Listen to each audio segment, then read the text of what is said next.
Hello and good morning, Gary Champion, psychic medium, healer, teacher, author, an all around crazy guy. I was just talking to my wife, said I need to do a video. Haven't done one for a while, and as I'm walking from there to here, from the room on the other side of the house to this room, someone said armor, and I know what that means. Those of you who are sensitive, extremely sensitive, or just a little sensitive, all having trouble with all the negativity that's out there because we don't have any armor. Sensitive people don't. That's part of being sensitive. I've learned to develop one. It took a decade, but there was a little orb that came in and circled around. Ooh. The nature of being sensitive is that we reach out to people to help them. In doing so, we expose ourselves to ridicule, and we're not born with armor. A lot of sensitive people end up in mental institutions, and quite a few commit suicide. You know a super sensitive person when you see them. They're just the most kindest. They've got that angelic look on their face. They're always reaching out to help people. These are the people we need the most in the world. Not the least, the most. So, if it took me 10 years to develop an armor, it's probably beyond the reach of most really sensitive people to do so. Because the very nature of what we do as sensitive is that we care for people.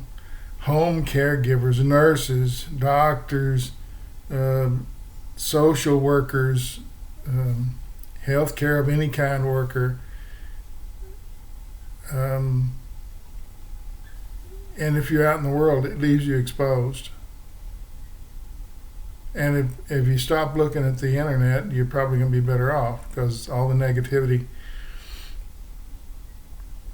And yeah, I could be doing videos about what's going to happen in the next presidential race and who's doing this, who's that. I just find it all somehow offensive that we've turned into,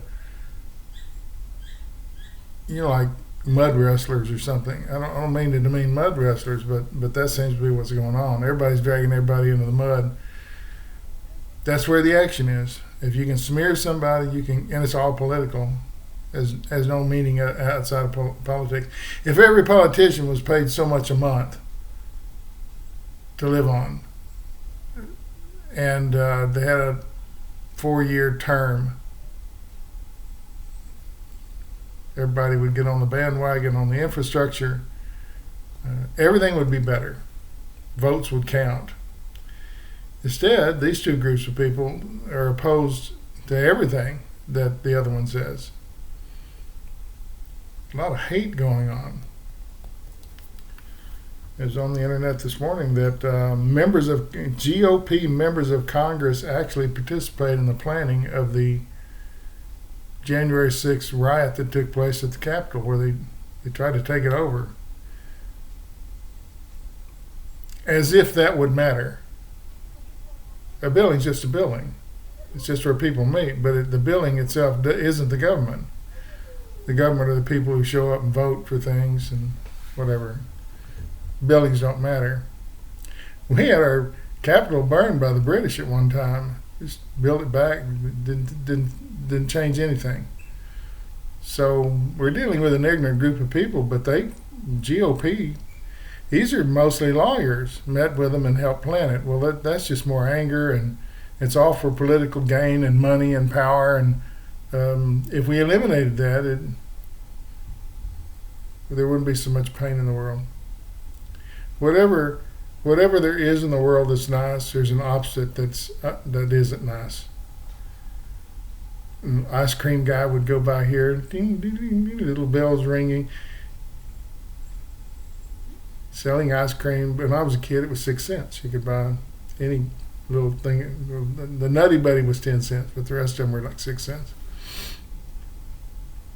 Somebody would be out there with a marching with a thing, anti-ice cream, because the world's a contentious place right now. And I try to rise above it. And it's easier for me because I hear voices. I know what's kind of parting of the ways. The Republicans and Democrats used to work together. Now that they don't have any interest in doing that. Words like rhetoric and bipartisan and stuff like that's come into the everybody uses it, those words. I try to rise above it by helping other people. If I can do that, then I can fight off all this anger and evil, and it's all over money and power. And when these people die, do you think anybody will remember their name in a kind way? They hope so, but when you oppose things that can help people, that has the opposite effect. Anyway,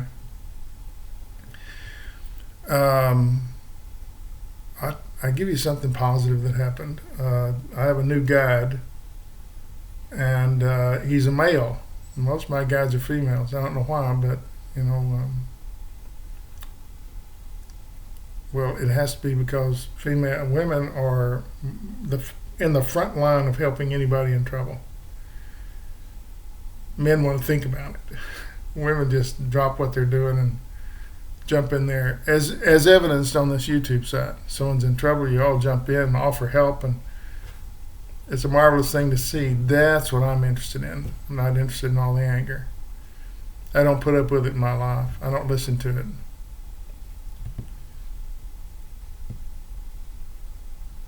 Anyway, this new guide.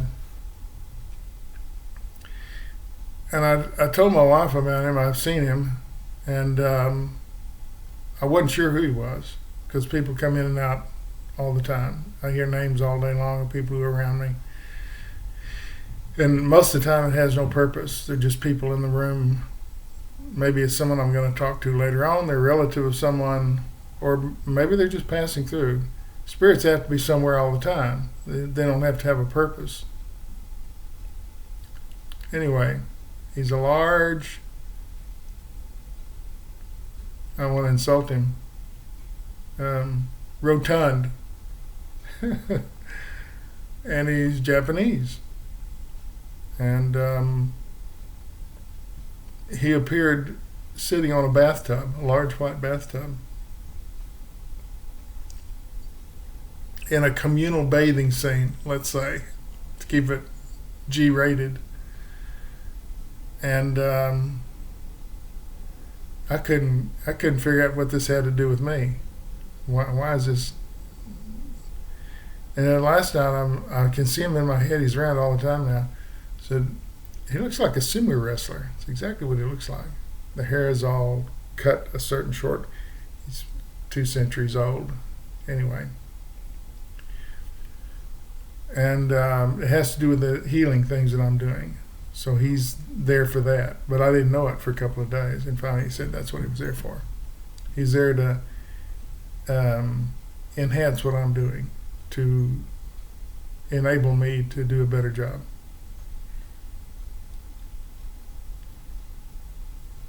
And at times I've had Oriental guides.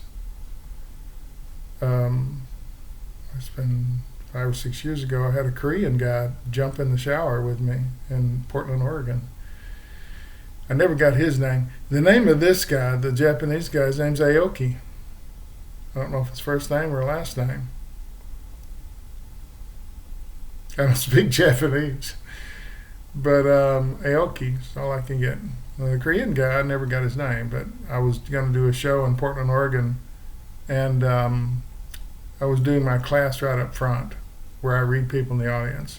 It's a gallery class, interactive gallery class. And he was just there, naked, of course, like this other guy is. And his concern was, he said, "Are you okay?" And I didn't know what he was talking about. I jumped out of the shower real quick, didn't go back.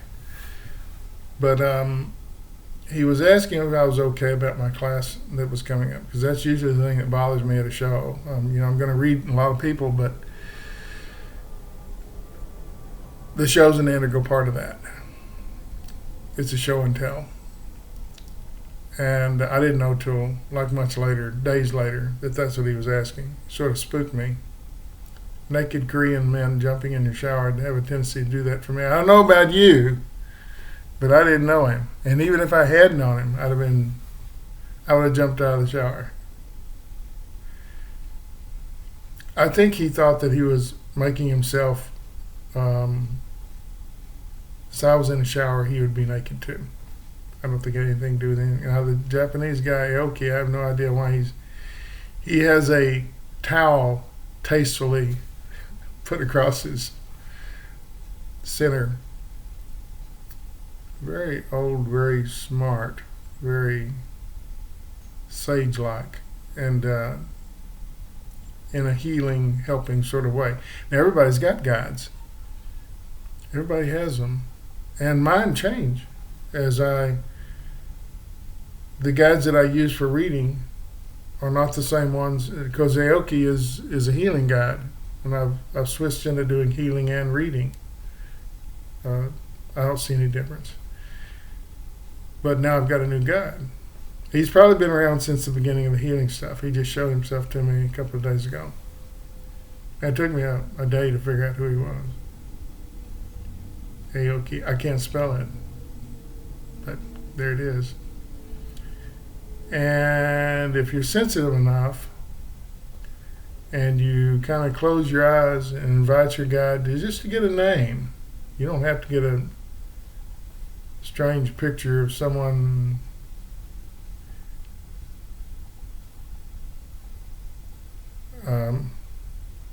See, I did that, and other ones are coming in. I have a whole bunch of guides, depending on what I'm doing.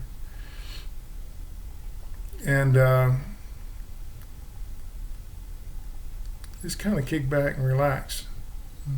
Have a cup of tea, cup of coffee, doing nothing, and maybe yours will tell you who you are. I've seen things online, learn who your guides are, and it's not that easy. Really, if they want you to know who they are, they're going to tell you. They're going to let you know. If it doesn't matter, maybe not. Because I've had guides for years that finally just all of a sudden popped out and told me who they were. And you get used to a guide by the way they feel. If you're in their presence and it feels a certain way, you know that's who that is. But I didn't have a name, and all of a sudden it's Judy, or it's Lucy is a big one. Michael. They've been around a long time. And you get a feel, much like if each one, a woman entered the room and you couldn't see her and you had your eyes closed and she was wearing a certain perfume that she always wore, you would know her just by the smell or the... Of course, I hear voices, but I don't hear their voice. It's a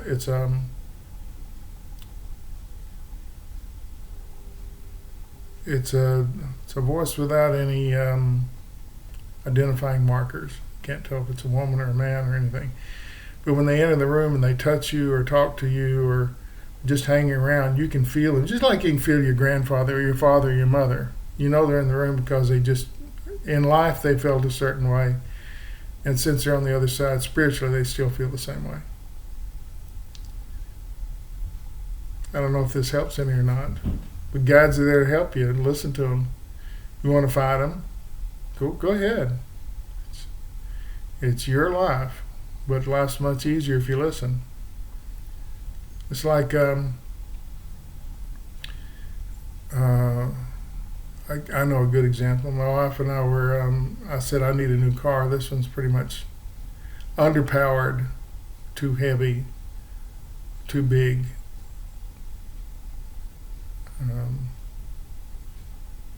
And getting old, and I need a new car. I bought that car for road work.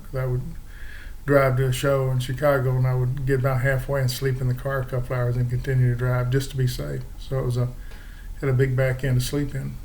Well, I'm not doing road work, so I don't need it. And we're driving along. She said, "What kind of car do you want?" And I said, "I'll know it when I see it." So we're going down the road, and I look over, and I see a car just sitting there. As you come in, there's two cars on either side to sort of bookend the drive-through. And I said, "That's my car." It's kind of like you know it. Pulled in there, cut a deal in a short period of time, knocked the price way down because I knew they had too many of them. It's part of being a medium, and bought one. And it's the perfect car for me because my guides helped me pick it out. I didn't do it on my own. Because a car is a car. It's a means of transportation, but little things in one car make you feel comfortable, and any other car, not so much. Well, this one has everything that I'm interested in. I don't need heated leather seats. I don't use any of that stuff. Doesn't get that cold out here.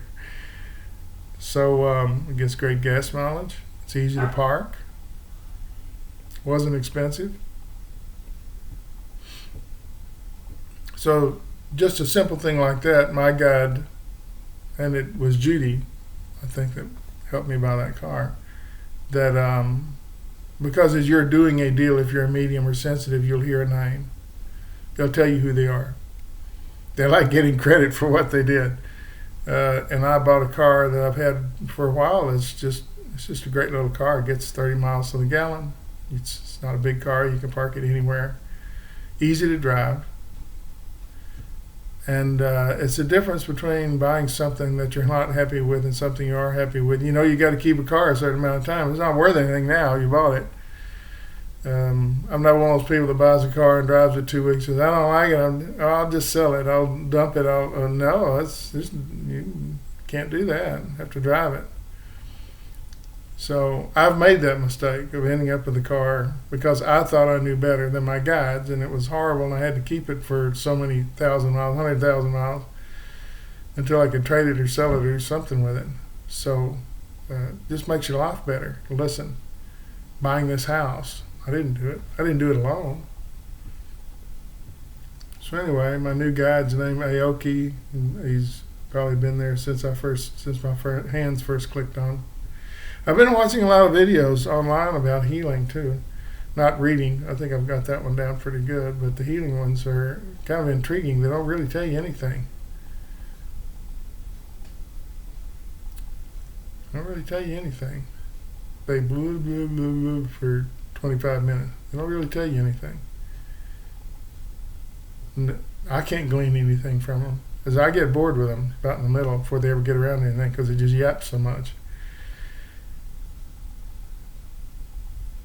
And I thought I'd do one of my own, but I might end up just like that. Maybe healing is the thing that you talk a whole lot about, and you can't really describe what it is. It's an abstract, like love. Love's an abstract. It's a very good one, though. I did a video. The ancient Greeks thought that that love was a disease because it affected who you were. It was some kind of disease they had to get rid of. You start getting sappy. Okay, well, I just thought I'd do a video and talk about if you're super sensitive, extra sensitive, to just, I think we're in a period of time of contentiousness where if I said blue, someone would say red. And I'm the type of guy, okay, red is for you, blue's for me. I'm okay with that, and walk away. The thing is, they want to convert you to red or pink or blue or whatever they're doing. They want you to be that thing because they feel uncomfortable around someone who's not like them. Now, the world is like that. I don't know if you know that or not, but religion's the same way. You got to think like us. You've got to worship like us, or you're not really with us. If you're not with us, then we don't like you. And everybody offers advice. Oh, you need to see this movie. This is my wife says, oh, we got to watch this Squid Game. It's everywhere. Everybody's talking about it, and people have told me I have to watch it. Well, we turned it on last night. Just a few minutes in, we said, this isn't something we'd watch. We just clicked it off, just dismissed it, because advice doesn't mean anything. They don't know me. They don't know that I was sensitive to what was going on in the game. It wasn't anything uplifting. Or some people get by on hate. They love hateful things and people getting shot and killed and beheaded and whatever they want. It's to a sensitive person. It bothers me, and I can't watch it. So anyway, everybody wants you to watch what they're watching. Everybody wants you to see what they're seeing. Everybody wants you to eat the potato that they eat. Everybody wants you to drive the car they're driving. I don't know why that is. Because we feel more comfortable in a gang. Which is why gangs start up. What's the common purpose? Money, power. And now we have a couple of gangs in Washington. We have the Democrats and Republicans. They're just gangs. That's all they are. They have a common interest, and they're trying to beat each other up over it. I find it distasteful. And beneath anybody with any kind of sense of doing the right thing. And when they start arguing and getting all this angry and yelling, I wonder, are any of these guys not seeing this? Is it just me that it makes them look petty and small? I guess not. It's a beautiful day in the neighborhood. Sun's out. Temperature's nice. Grass is green. Peanut's been out and checked his territory. My wife is drying her hair in the other room. It's a perfect day for me, if I leave the anger and the hateful people out of my life. You wouldn't want any of these guys for friends. They'd always be trying to grab you by the head and tell you, this is the way it's going to be. I don't appreciate that. So I was trying to rise above it and do good things instead of joining in with either side. Try to. But one side in this fight is more human friendly than the other is. One's about money and power and what they can get, and the other side really kind of more about helping people. So it's not hard for me to pick a side.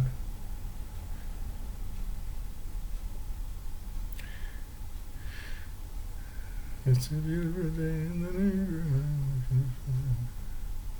No fear, no regret, no anger. Thanks for watching.